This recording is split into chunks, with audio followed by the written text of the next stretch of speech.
3 table spoon அளவுக்கு வந்து மாவும் பால் இருந்தால் போதும். நல்ல ஜம்முன்னு ஹோட்டல் ஸ்டைல் பாஸ்தா. ரொம்ப எளிமையான மெத்தடில் வீட்டில் இருக்கக்கூடிய பொருளை வச்சே நல்லா ஜம்முன்னு இதை வந்து செஞ்சு கொடுங்க. குழந்தைங்கள்லேருந்து பெரியவங்க வரையும் நல்லா என்ஜாய் பண்ணி சாப்பிடுவாங்க.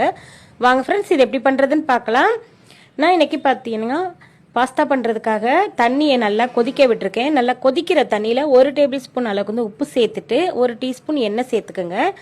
ஒட்டாமல் உதிரி உதிரியாக நல்லா பஞ்சு மாதிரி வெந்து வரும்.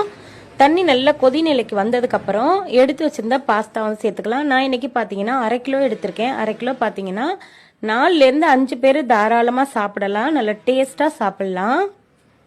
இதை வந்து வேக விடுங்க. 10 நிமிஷம் போல் சிம்மில் வச்சே வேக விடுங்க.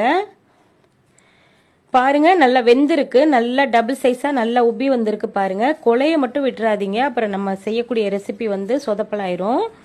கொலையவும் கூடாது, அதே சமயத்தில் வேகாமல் இருக்கக்கூடாது, அது கல் மாதிரி ஆயிரும்.